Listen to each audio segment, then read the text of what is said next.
ადამიანი როცა კანზე რამე წანაზარს აღმოაჩენს, აქვს ორი ფიქრი, ხო? ერთი ფიქრობს, რომ ეს სიმსივნე ხო არ არის და ჩემს ჯანმრთელობას საფრთხე ხომ არ იმუქრება და მეორე არის, რომ არაფერია დავანებოთ თავი იყოს თავისთვის. სინამდვილეში ამ ორ მდგომარეობას შორის ადამიანების უმეტესობას გარჩევა არ შეუძლია ვერტყვის, რომ ეს სიმსივნეა თუ არა, სიმსივნე რო აჩვენოს სურათები. რატო?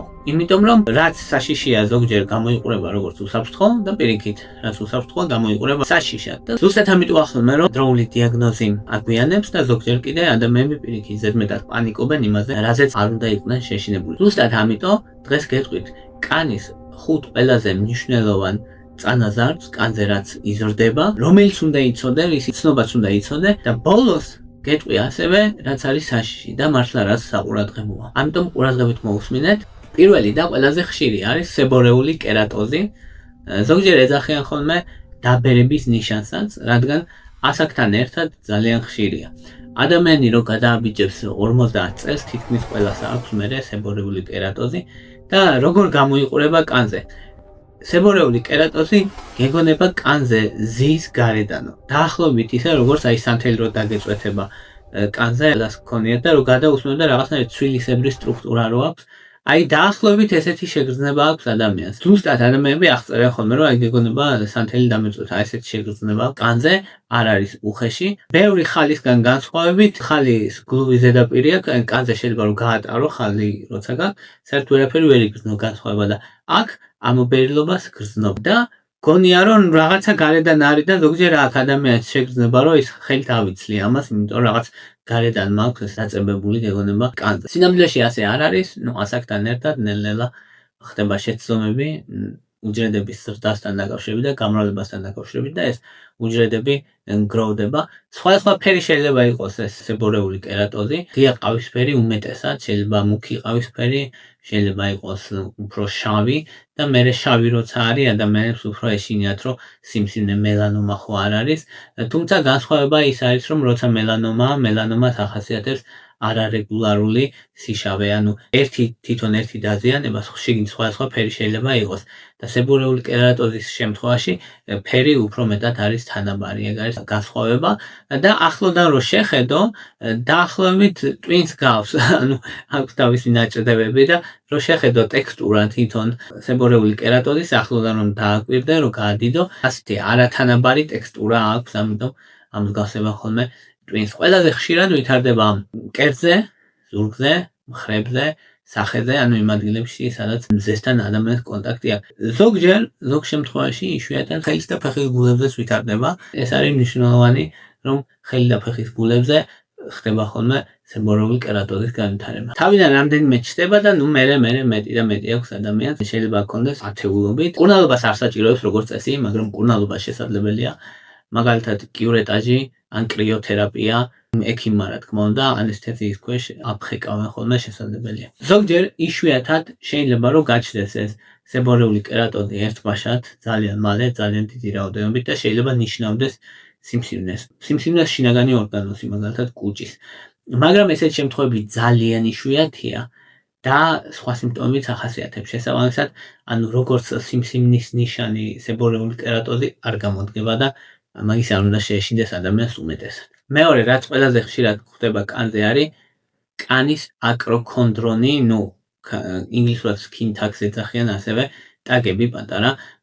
ეხლა ეს რა არის? ეს არის, წარმოიდგინეთ, რომ კანზე გამონაზარდი კანი, რომელიც არის რბილი და რომელიც ჩამოკიდებულია. ანუ პატარა კანის სტომარა, რომელიც კიდია კანზე. ეგ არის ეს skin tags, რასაც ეძახიან.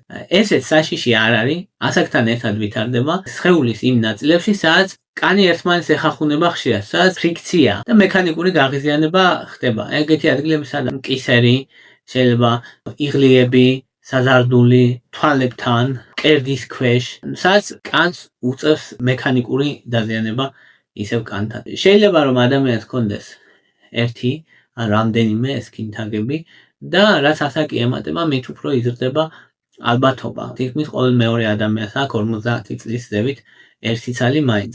განსაკუთრებით თუ ჭარბწონიანია ეს ადამიანი და განსაკუთრებით თუ ინსულინ რეზისტენტობა აქვს და აქ არის ძალიან მნიშვნელოვანი, რომ თუ ადამიანს აქვს ბევრი skin tag-ები, შეიძლება მიუთითებდეს ინსულინ რეზისტენტობაზე და დიაბეტზე და დიაბეტის ნიშანი იყოს.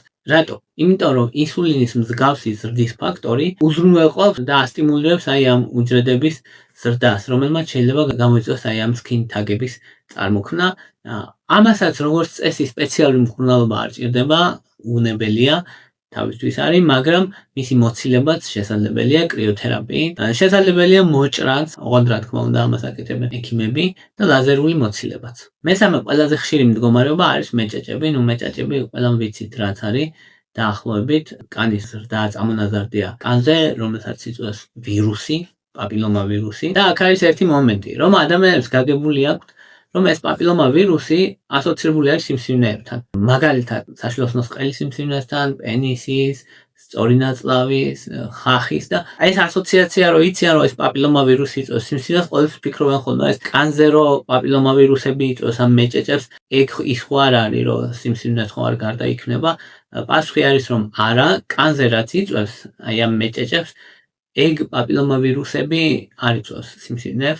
პაპილომა ვირუსების სხვა ფორმები არსებობს და თავის ნომრები აქვს მოკლედ და ის ნომრები რომლებიც კანზე იწვევს აი ამ მეჭეჭებს არ იწვევს სიმსივნეს, ამიტომ ამ ხრივ შეიძლება შვიდათ იყოს ადამიანი. ეს მეჭეჭები ძალიან ხშირია ბავშვებში, განსაკუთრებით ახალგაზრდებში და ხელს რო გადაусმევ, უხეში ფორმა აქვს მეჭეჭს, უხეში შემადგენლობა, უფრო რაღაცნაირად გეგონება რომ ქვიშის მსგავს რაღაცას გადაუსხელი, ეგეთი შეგრძნება აქვს ადამიანს და ერთი მთავარი ნიშანი აი ამ მეჭეჭების არის რომ აქვს პატარა შავი წერტილები ბევრს თავზე და ეს პატარა შავი წერტილები არის დათრომბილი პატარა სისხლძარღვები. რო შეხედო ახლოდან რო შეხედო, ან ცოტა გადაქერცლო, დაინახავ რომ შავი წერტილები აქვს რამდენიმე, რომელიც არის რომ დაითრომბა სისხლძარღვები და აი ამას ხედავ შავად. ეგ არის მისი მახასიათებელი მეჭეჭების. რო შეხედო მეჭეჭს ხშირად აქვს ყვავილოვანი კომბოსტოს ფორმა. არრეგულარული ზედაპირი და უმეტესად ან კანისფერია, ან მონაცრისფრო ფერია და შესაძლებელია რომ მუქი იყოს, მაგრამ მაინც განსხვავდება რომ შეხედავ სებორეული კერატოზისგან, რომელიც უფრო გლუვია როგორც წესი და ფერიც განსხვავებული აქვს, იმიტომ რომ ფერი სებორეული კერატოზის უმეტესად მოყავისფრო და ყავისფერია და იშვიათად არის ეს მეჭეჭების შემთხვევაში. მეჭეჭები ვითარდება ძირითადად ხელებზე, თითებზე, ფრჩხილების გარშემო შესაძლებელია, იდაყვებზე, მუხლებზე, ანუ კანს სადაც უწევს დაზიანება, მიკროსკოპული დაზიანება, მერე ამ დაზიანებაში შედის ვირუსი ასტიმულირებს უჯრედების ზრდას და ვიღებთ მეჭეჭს. ეგ არის აზრი. შესაძლებელია კი რომ მეჭეჭი ერთი ადგილიდან მეორეზე გავრცელდეს თვითონ ერთი ადამიანისვე, მაგალითად გაპარსვისას, ან შეიძლება რომ დაიზიანოს მეჭეჭი და მე სხვა ადგილებზე და მაგიტო იციან ხოლმე რომ ეს არ მოიქაო და ეს არ აიქერცლო, თორე შეიძლება გაგიმრავლდესო ზუსტად მაგიტო რომ ვირუსია და ვირუსი შეიძლება ერთი ადგილიდან მეორეზე გამრავლდეს. ადამიანებს რომელსაც უფრო სუსტი იმუნიტეტი აქვს, ბევრი მეჭეჭები შეიძლება გამოვიდეს. ანუ რაოდენობა იმუნიტეტზე დაკავშირებული არის. ბუნებრივად მეჭეჭების 50% ერთ წელიწადში თავისით გაქრება, ანუ თავისით ქრება უმეტესობა. და 70% კიდე 2 წელიწადში გაქრება. თუმცა მკურნალობა შესაძლებელია, კრიოთერაპია, ლაზერული თერაპია, იმუნოთერაპია, შესაბამისად, სალიცილის მჟავა სახლის პირობებში თანდათან გახსნის იმ გასქელებულ კანს და აცილებს მეჭეჭს შესაბამისად. ეგეც ეფექტური მკურნალობაა და აქ არის ერთი საინტერესო ამბავი.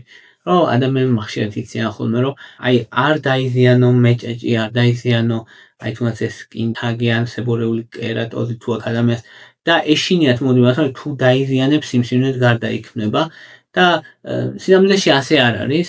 ესენი კეთილთვისებიანი მდგომარეობებია და მათი დაზიანება არ იწვევს სიმსივნის წარმოქმნას, ან მითია და ეს მით საფუძვლად ის უდევს რომ ადამიანებს ყოველს აქვს მიდრეკილება იმისკენ რომ ახსნან რაღაცა ხო და ამბობენ რომ დაიზიანა და მერე სიმსივნე წარმოიქმნა, გარდაიქმნა. სინამდვილეში ის როგორც წესი სიმსივნე იყო თავის დროზევე.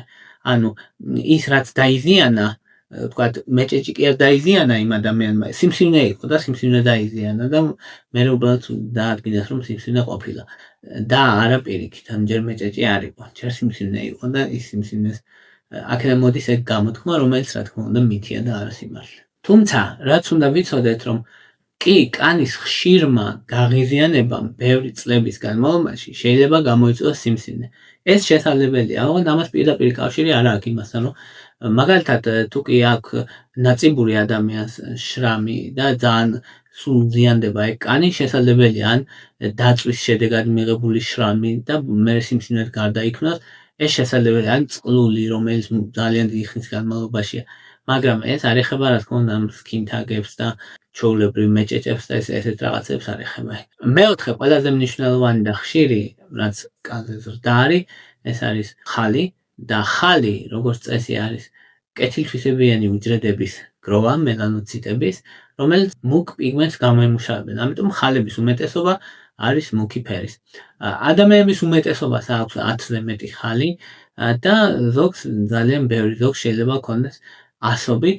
ხალები როგორც წესი არის თავისთვის, მაგრამ ხალს მნიშვნელობა ენიჭება, იმიტომ რომ ზოგიერთი ხალიდან შეიძლება წარმოიქმნას სიმსივნე, ზოგიერთ შემთხვევაში. და ეს სიმსივნე არის მელანომა, მელანომა აგრესიულია, აი ამიტომ აგრესიული სიმსივნეა და ამიტომ არის რომ ადამიანი ყურადღებით აკვირდება ხოლმე ხალებს. თუმცა ხალების უმეტესობა არ არის საშიში.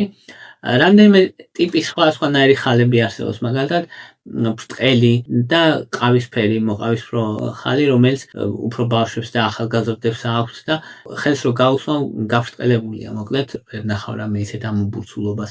შესაძლებელია ამობურცული იყოს ეს ხალი, შესაძლებელია რომ გუმბათისებური ფორმა ჰქონდეს, ან სხვადასხვანაირი და სხვა ფორმის ხალები არსებობს, თუმცა ჯამში ხალების უმეტესობა არის უსაფრთხო.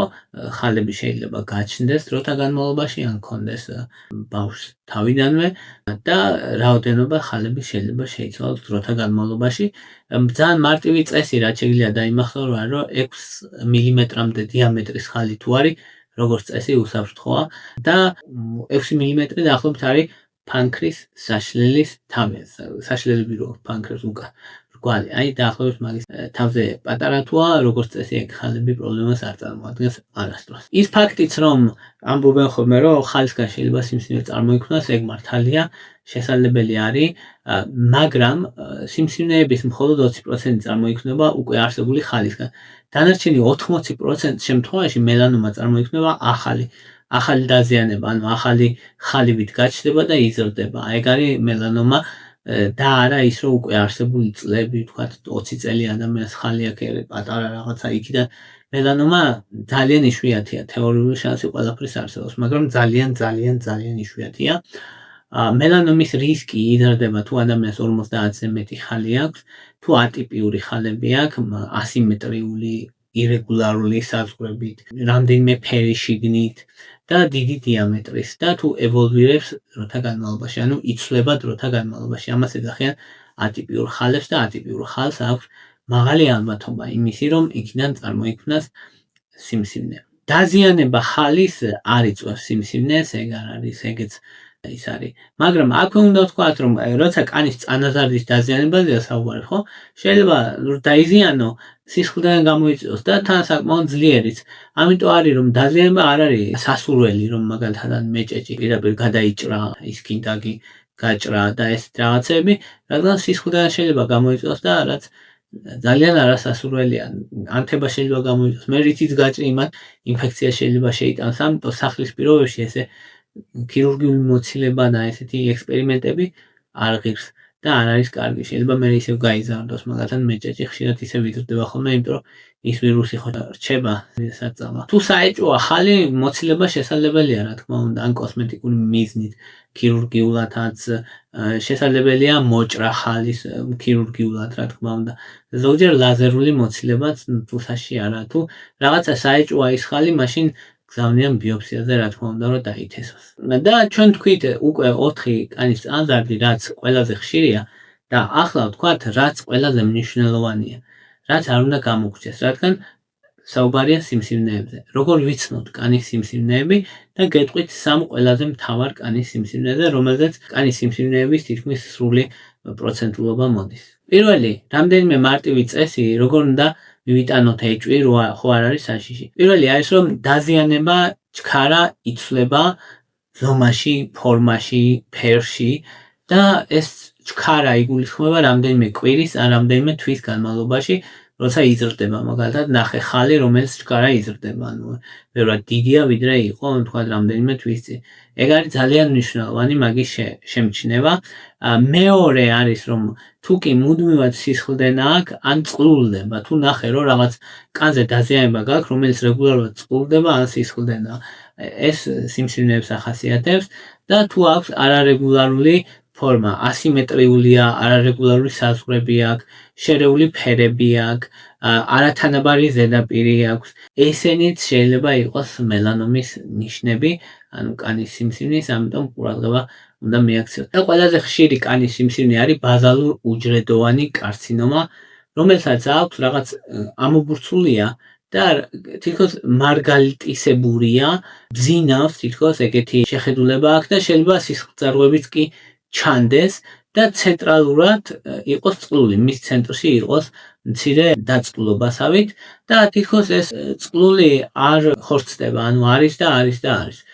და ნელა იზრდება ძალიან, ხშირად არის ცხვირზე, სახეზე, ყურებთან ან ყურებზე, თავზე, ძალიან ბევრ ასაკიან ადამიანს აქვს რეალურად და ხშირად ზოგჯერ გონიათ ხოლმე, რომ ახალია ან რაღაც ეგეთია, სინამდვილეში სიმსივნეა, რომელიც ძალიან ნელა იზრდება და საშიში არ არის, მაგრამ შესაძლებელია, რომ ირგვლივ ქსოვილებში გავრცელდეს და დააზიანოს. ეგ შესაძლებელია. იშვიათია, რომ რაღაც მეტასტაზები ახასიათებდეს და რაღაც ადამიანს დაუშაოს სერიოზული, იშვიათია ამ სიმსივნემ, ნუ საბედნიეროდ, რა თქმა უნდა. მეორე ყველაზე ხშირი კანის სიმსივნე არის ეს ბრტყელი უჯრედოვანი კარცინომა, რომელიც არის უფრო უხეში, გეგონება იქერცლებაო და სქელი, აი გეგონება სქელი ქერქიაო, ეგეთი შეგრძნება აქვს ადამიანს და წყლულიც შეიძლება ქონდეს, რომელიც არ ხორცდება და უფრო მეტად როგორც დიდი მაგარი წითელი კვანძი, აი ესე გრძნობენ, ან მუდმივი ჭრილობა, რომელიც არ ხორცდება, ან უხეში მეჭეჭისებური დაზიანება. ნუ ესეც ასაკთან ერთად არის ხშირი და ესე ჩნდება ქრონიკული ნაწიბური სადაც აქვს ადამიანს, მაგალითად ან წყლული სადაც აქვს. ეს შედარებით ჩქარა იზრდება ბაზალურ უჯრედოვან კარცინომასთან შედარებით და შეიძლება გავრცელდეს ლიმფურ კვანძებშიც, ნუ მკურნალობა და აღმოჩენა ჭირდება. და მესამე ყველაზე ნაკლებად ხშირია ეს, მაგრამ ყველაზე საშიშია, ეს არის მელანომა. მელანომა არის შავი რაც არის, შავი სიმსივნეები და მაგის ეშინია ხალხს ყველაზე მეტად და სწორიც არის. მელანომის მთავარი ამომცნობი, რითიც შეიძლება ადამიანმა იცნოს, ABCD წესი ქვია. ეს არის ასიმეტრია, მისი კიდეები ერთმანეთს არ დაემთხვევა, რომ მოკეცო თქვა წარმოსახვითად, რა თქმა უნდა. კიდეები არის არარეგულარული, არათანაბარი კიდეები და არარეგულარულია და ფერები მას შიგნით დაზიანების შიგნით შეიძლება განსხვავებული იყოს, ანუ ერთი მუქი ყავისფერი იყოს, მერე ღია ყავისფერი იყოს, ზოგი ნაწილი შავი შეიძლება იყოს და დიამეტრი დიდია, 6 მმ-ზე დიდი და ეს დაზიანება ევოლვირებს დროთა განმავლობაში, ანუ 3 თვის წინ უფრო პატარა იყო და 3 თვის მერე უფრო დიდია, ფორმა შეიცვალა, ზომა შეიცვალა, ფერი შეიცვალა. მელანომა ყველაზე ხშირად ხდება ზურგზე, ფეხებზე, სახეზე და იზრდება ჩქარა, მერე ღრმა ფენებში ჩადის და ორგანოებში მეტასტაზები შეიძლება გამოიწვიოს. ამიტომ მელანომის დროზე აღმოჩენას ძალიან დიდი მნიშვნელობა აქვს, რადგან ერთ-ერთი აგრესიული სიმსივნეა და მისი დროული მკურნალობა და აღმოჩენა ძალიან მნიშვნელოვანია. აი ეს იყო რის თქმაც მინდოდა. თუ მოგწონთ ჩემი ვიდეოები, დალაიქეთ, თუ მოგწონთ ჩემი არხი, გამოწერეთ. თუ გინდათ არხის მხარდაჭერა დონაციებით, მაქვს აღწერაში მითითებული ანგარიშის ნომრები და შეგიძლიათ დონაციები გააკეთოთ. აქვე ყოველ თქვენთაგანს, ვინც არხს მხარში უდგახართ, მადლობას გიხდით. არ აქვს მნიშვნელობა დონაციას აკეთებთ, ალაიქებთ, აშეარებთ თუ ვისაც როგორ შეგიძლიათ, იმიტომ რომ ეგ ყოველთვის არის ხოლმე ადამიანს რა შეუძლია იქიდან გამომდინარე ვაფასებ მე და რა იქიდან გამომდინარე რომ რა გააკეთა კონკრეტულად არამედ რა შეეძლო და იქიდან გამომდინარე რა გააკეთა. ეგ არის ყველაზე მთავარი. მადლობა რომ მისმენთ და მადლობა რომ გაინტერესებთ.